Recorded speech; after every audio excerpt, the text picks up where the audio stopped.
अकेले लंदन में एक अंधेरे कमरे में एक गंभीर रूप से घायल कोल हाल के ज़ोबी सर्वनाश के साथ अपने अनुभव को रिकॉर्ड कर रहा है। वह बताते हैं कि उन्होंने एन जेन फार्मास्यूटिकल कंपनी के लिए दर्जनों जिंदगियों को नष्ट कर दिया है और पूरी कहानी साझा करने के लिए आगे बढ़ते हैं, जो 2 महीने पहले शुरू हुई थी। कंपनी के निदेशक श्री व्हाइट ने RAK 295 की घोषणा की, जो एक प्रदर्शन बढ़ाने वाली दवा है जो लोगों को रोजमर्रा के तनाव से निपटने में मदद कर सकती है। एंजेला सहित 30,000 स्वयंसेवक प्रारंभिक परीक्षण कार्यक्रम में भाग लेते हैं और व्हाइट मीडिया को आश्वस्त करते हैं कि वे नकारात्मक दुष्प्रभावों के बारे में चिंतित नहीं है। हालांकि 1 महीने बाद परीक्षण का अंतिम चरण बुरी तरह से गलत हो जाता है। सभी स्वयंसेवकों को तेज बुखार, उल्टी और आंतरिक रक्तस्राव जैसे अत्यधिक दुष्प्रभावों का अनुभव होता है। कोल केवल सदमे में देख सकता है कि कैसे परीक्षण के विषय पीड़ादायक दर्द में चिल्लाते हैं। विषय फाइलों की समीक्षा करते समय वैज्ञानिक महसूस करते हैं कि एंजेला कभी भी चेकअप के लिए वापस नहीं आई है, जिसका अर्थ है कि उसमें लक्षण नहीं हो सकते हैं। कोल को उसे तुरंत ढूंढना चाहिए क्योंकि वह इलाज खोजने की कुंजी हो सकती है। इस बीच एंजेला के पति जो को सबूतों के अभाव में जेल से रिहा कर दिया गया, लेकिन उसकी प्रतिष्ठा पहले ही प्रेस द्वारा नष्ट कर दी गई। उसका दोस्त स्टीव उसे लेने आता है और जो अभी के लिए उसकी मैकेनिक की दुकान पर रहना स्वीकार करता है। वापस कोल के पास वह और उसका सहकर्मी बिलिंग एंजेला के फ्लैट पर जाते हैं, लेकिन वह खाली है। जब वह उन्हें सुनता है तो मकान मालिक आ जाता है और दोनों तुरंत उसे तब तक पीटना शुरू कर देते हैं जब तक कि वह 2 महीने पहले एंजेला को छोड़कर चला गया था। पिटाई बंद नहीं होती, लेकिन ऐसा लगता है कि मकान मालिक के पास देने के लिए और कुछ नहीं है। बिलिंग को इस सारी हिंसा से गुजरते हुए सुनकर कोल को उन सभी लोगों के बारे में याद आता है जिन्हें कंपनी के लिए काम करते हुए उसने मारा था, इसलिए वह अंततः अपने साथी को रोकने के लिए कहता है। इस बीच एंजेला अपने भाई मैट और अपने दोस्त किट के साथ छिपी हुई है, इस बात से अनजान की कंपनी का एक अन्य एजेंट दूर से उनकी जासूसी कर रहा है। वह जो को देखना चाहती है और पूरी कहानी प्राप्त करना चाहती है, लेकिन किट और मैट सोचते हैं कि यह एक बुरा विचार है। बाद में मैट पुलिस स्टेशन में काम के लिए निकल जाता है, जहां उसे पता चलता है कि डाउनटाउन में कुछ दंगे हो रहे हैं। वो ये भी सुनता है कि रास्ते में एक सहकर्मी पर हमला किया गया है और अब वह बेहोश हो गई है, लेकिन मैट दंगों को देखने के लिए निकल जाता है। एंजेन में कोल और बिलिंग रिपोर्ट करते हैं कि उन्होंने अब तक क्या पाया है। कोल व्हाइट को याद दिलाता है कि वह महीने के अंत में छोड़ रहा है क्योंकि वह अब ऐसा नहीं कर सकता, लेकिन व्हाइट बस विषय बदल देता है। अपने अगले कदम के बारे में चर्चा करते हुए उन्हें एजेंट से एक संदेश मिलता है जो एंजेला के मैथ्स में होने के बारे में जानता है, लेकिन रिकॉर्डिंग अचानक बहुत सारे लोगों के चिल्लाने में बदल जाती है, इसलिए वे विवरण प्राप्त नहीं कर सकते। बाद में वे पहले परीक्षण विषय पर जांच करने जाते हैं, जिसे प्रारंभिक खुराक प्राप्त करने के 1 सप्ताह बाद एलर्जी की प्रतिक्रिया हुई थी। 2 दिन बाद विषय का शरीर और उसका सेलुलर मेकअप बदल गया। उस क्षण रोगी ऐंठने लगता है और उसी समय बिजली चली जाती है। रोगी उठता है और कमरे में सभी पर तीव्र गति से हमला करना शुरू कर देता है।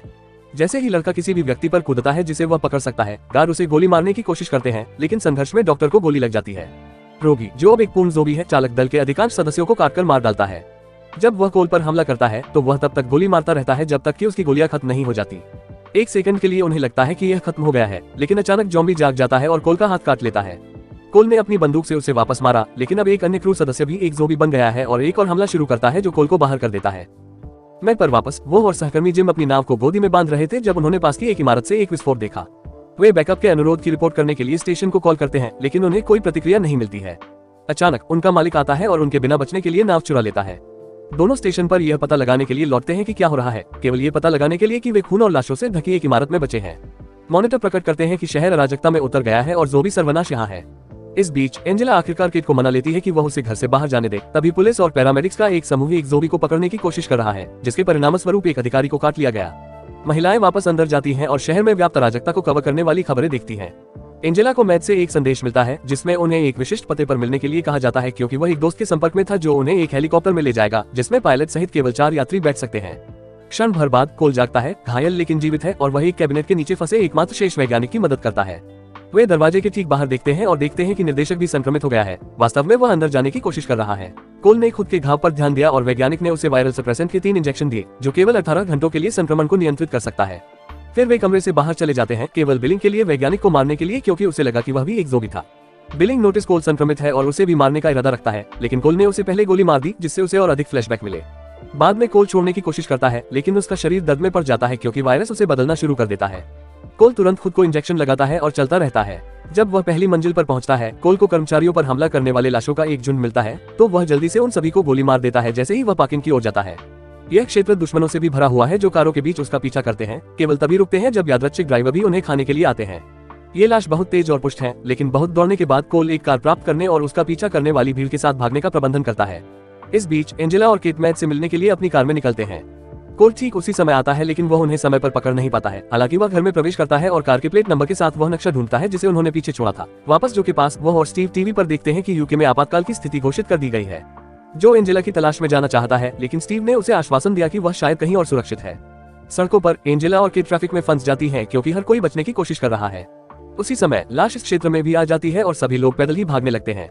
बचने के लिए बेताब महिलाएं अपनी कारों से कुछ कारों को टक्कर मारती हैं और जाम से दूर निकल जाती हैं। इससे कोल को और आसानी से उनका पीछा करने का मौका मिलता है। दुर्भाग्य से एक पुलिस लाश कोल को देखती है और उसकी कार के ऊपर कूद जाती है, लेकिन कोल ने जल्दी से उसे सीने में गोली मार दी। यह उसे रोकने के लिए पर्याप्त नहीं है और ज़ॉम्बी जल्द ही कोल पर हमला करने के लिए यात्री खिड़की के माध्यम से वाहन में घुसकर जवाबी कार्रवाई करता है, जो उसका गला घोटने की कोशिश करके जवाब देता है। ज़ॉम्बी मरने से इनकार करता है और कोल को अपनी कार पीछे छोड़ने के लिए मजबूर करता है। इसके बजाय एक टैक्सी चोरी करता है। जैसे ही वह शहर छोड़ता है, कोल लाश को हर जगह नागरिकों पर हमला करते हुए देखता है। बदकिस्मती से कुछ पलों बाद कार में गैस खत्म हो जाती है। अब कोल अपने आप को एक ज़ॉम्बी की भीड़ से घिरा हुआ पाता है, इसलिए वह तेजी से जंगल की ओर भागता है, जहां वह कुछ देर के लिए छिप जाता है। इस बीच एंजेला और करेन की कार खराब होने लगती है, इसलिए वे स्टीव की दुकान के पास रुकते हैं और जो को वहां देखकर हैरान रह जाते हैं। जो इस तथ्य से आहत है कि एंजेला उसे ठंडे कंधे दे रही है और महिलाएं ये सुनकर निराश है कि उनकी कार को ठीक नहीं किया जा सकता है। एंजेला टिप्पणी करती है उन्हें मैट और हेलीकॉप्टर को ढूंढना है, लेकिन जो चाहता है कि हर कोई रुके क्योंकि बाहर जाना बहुत जोखिम भरा है, जिससे बहस शुरू हो जाती है। उसी समय कोई दरवाजा हिलाने लगता है। हर कोई छिप जाता है, जबकि जो इसे सावधानी से खोलता है केवल लेविनिया और जेफरी को छिपने के लिए अंदर भागना पड़ता है। जल्द ही उनका पीछा करने वाला ज़ॉम्बी दरवाजा तोड़ देता है, लेकिन स्टीव जल्दी से उसे गोली मार देता है और अतिरिक्त उपाय के लिए उसकी पिटाई करता है। लाविनिया और जेफरी ने उन्हें बताया कि उन्हें जल्दी से जाने की जरूरत है क्योंकि हर कोई शहर छोड़ रहा है और यहाँ बचने की कोई उम्मीद नहीं है, लेकिन यह एक समस्या हो सकती है क्योंकि हेलीकॉप्टर उन सभी को नहीं ले जा सकता है। जबकि समूह टूटे हुए दरवाजे को बंद कर देता है। कोल भी दुकान पर आ जाता है, लेकिन उसे फिर से दर्द होने लगता है और उसे दूसरा इंजेक्शन लगाने के लिए मजबूर किया जाता है। फिर कोल ज़ॉम्बी के लिए ठीक समय पर अंदर जाने के लिए अपना रास्ता बनाता है। कोल सभी को छिपे रहने के लिए कहता है। जब वह और स्टीव ज़ॉम्बी से लड़ते हैं, एक भयानक लड़ाई शुरू करते हैं जिसमें वे ज़ॉम्बीज को हिंसक रूप से तब तक पीटते हैं जब तक कि कोई नहीं बचता। दुर्भाग्य से संघर्ष के दौरान जेफरी का हाथ काट लिया गया। इस बीच मैट और जिम स्टेशन के आसपास भटकते हैं और ज़ॉम्बी फाइट सहकर्मियों को ढूंढते हैं, इसलिए वे भागना शुरू कर देते हैं। ज़ॉम्बी उनका पीछा करते हैं और जिम तक पहुंच जाते हैं, लेकिन दोनों बाहर निकलने में कामयाब हो जाते हैं और दूसरी नाव पर कूद जाते हैं और चले जाते हैं। ज़ॉम्बी उनका पीछा नहीं करते, मतलब वे पानी से डरते हैं। इससे पहले कि बहुत देर हो जाए, जिमी मैट से छुटकारा पाने के लिए कहता है, लेकिन मैट दोस्त को धोखा देने से मना कर देता है। वापस मैकेनिक की दुकान पर कोल ने संक्रमण को रोकने के लिए जेफरी की कटी हुई उंगली को काट दिया। फिर वह तय करता है कि हेलीकॉप्टर सभी को दूर ले जाने के लिए कई चक्कर लगा सकता है। जो को यह विचार पसंद नहीं है क्योंकि पायलट वापस नहीं आ सकता है और वह इसके बजाय एंजेला के साथ एक वैन में जाना पसंद करता है। कोल ने मना कर दिया, एक और तर्क शुरू कर दिया। एंजेला अपने गुस्से से दूर हो जाती है और कोल उसके पीछे पीछे अपनी कंपनी की आईडी दिखाने के लिए जाता है और उसे बताता है कि केवल वही एक है जो प्रकोप को रोक सकती है। लैब चूहा बनने के विचार से एंजेला बहुत परेशान है, इसलिए वह सोचने के लिए दूसरे कमरे में जाती है। जल्द ही जो उसे शांत करने के लिए उसका पीछा करता है। एंजेला उसे संभावित इलाज के बारे में बताती है और स्वीकार करती है कि वह गर्भवती है और वह इसे रखना चाहती है, और जो अपने पिता के समर्थन का वादा करता है। फिर दोनों अंत में मेल मिलाप करते हैं। ये सब दरवाजे की दूसरी तरफ कोल द्वारा ओवरहेड है उसे उस समय के बारे में याद दिलाता है जब उसे एक गर्भवती महिला को सिर्फ इसलिए मारना था क्योंकि यह एक आदेश था। बाद में कोल ने घोषणा की कि वे स्टीव की वैन में जा रहे हैं। जब वे तैयार हो जाते हैं, जो कोल से कहता है कि वह अपनी पत्नी और बच्चे को प्रयोगशाला का चूहा नहीं बनने देगा। उस समय ज़ॉम्बी की भीड़ आ जाती है, तो लाविनिया और जेफरी केट को पहले हेलीकॉप्टर तक ले जाने के लिए बंधक बना लेते हैं। लाश दुकान में घुस जाती है और कोल उनसे लड़ना शुरू कर देता है। उन्हें एक कुल्हाड़ी और अपनी बंदूक से मारता है, जबकि एंजेला और जो वैन ले जाते हैं और समूह के बाकी लोग भाग जाते हैं। जब वह खुद को घिरा हुआ पाता है, कोल ने गैस से भरे एक ईंधन के ड्रम को विस्फोट करने के लिए गोली मार दी। दुर्भाग्य से अधिक ज़ॉम्बीज आते रहते हैं और कोल को एक बाइक पर भागना पड़ता है। इस बीच मैट और जिम मीटिंग स्थान पर पहुंचने का प्रबंधन करते हैं, लेकिन मैट को जिम को नाव पर छोड़ना पड़ता है क्योंकि वह मुड़ना शुरू कर रहा है। फिर वह हेलीकॉप्टर के पास भागता है, केवल हर जगह खून और कॉकपिट खाली पाता है। मैट हेलीकॉप्टर से आधार से संपर्क करता है और उसे पता चलता है कि निकासी पक्ष तक पहुंचने के लिए उसके पास 12 घंटे हैं। अचानक उस पर जिम ने हमला किया, जो एक ज़ॉम्बी भी बन गया है। मैट खुद को चोट नहीं पहुंचा सकता और इसके बजाय भाग जाता है। जब तक जिम चला नहीं जाता तब तक छिपा रहता है। जबकि समूह एक नई छिपने की जगह की तलाश कर रहा है, उन पर अचानक ज़ॉम्बी का एक झुंड हमला कर देता है। जेफरी और लाविनिया तुरंत एक इमारत के अंदर छिप जाते हैं और संघर्ष में स्टीव को काट लिया जाता है। केट जोड़े से उसे अंदर जाने देने के लिए विनती करती है और जब लाविनिया मना कर देती है, जेफरी को बुरा लगता है और वह दरवाजा खोल देता है। जैसे ही केट उन्हें थप्पड़ मारती है और उन्हें उनके व्यवहार के लिए बाहर बुलाती है, जो और एंजेला भी आ जाते हैं और जो अपने दोस्त को मरते हुए देखकर तबाह हो जाता है। जल्द ही कोल भी आ जाता है और जो उसका चाकू से सामना करता है, लेकिन कोल जो की आंखों में देखता है और बता सकता है कि वह कभी किसी को नहीं मारेगा। फिर कोल जो को अपनी बंदूक उधार देता है ताकि वह इसे स्टीव को दे सके, इससे पहले कि स्टीव अपने लिए चीजों को समाप्त करे। अलविदा कह देता कि रूपांतरण से बचा जा सके। बाद में कोल समूह को एक वैन में ले जाता है, लेकिन एंजेला कोल को रुकने के लिए कहने से पहले वे बमुश्किल कुछ मील तक ड्राइव करते हैं क्योंकि उसने अपना विचार बदल दिया है। कोल उसे याद दिलाने की कोशिश करता है कि वह मानवता की एकमात्र आशा है, लेकिन उस समय लाश की एक और भीड़ दिखाई देती है। कोल उनसे दूर जाने के लिए गति करता है, लेकिन क्षेत्र मलबे की गड़बड़ी है और वैन दुर्घटनाग्रस्त हो जाता है। समूह के वाहन छोड़ने से पहले जो कोल की बंदूक चुराने का मौका लेता है, लेकिन केट ऐसा नहीं कर सकती क्योंकि उसकी गर्दन में एक रॉड फंस गई है। जब भीड़ वैन तक पहुंचती है तो वे तुरंत उसे खिलाने के लिए कूद जाते हैं। बाद में जो ने कोल पर बंदूक का निशाना साधते हुए कहा कि एंजेला उसके साथ आ रही है, लेकिन केट की मौत ने एंजेला को प्रेरित किया है और वह आखिरकार वैज्ञानिकों के पास जाने का फैसला करती है। फिर कोल जो को बाहर निकालता है और उसे अपने कंधों पर ले जाता है।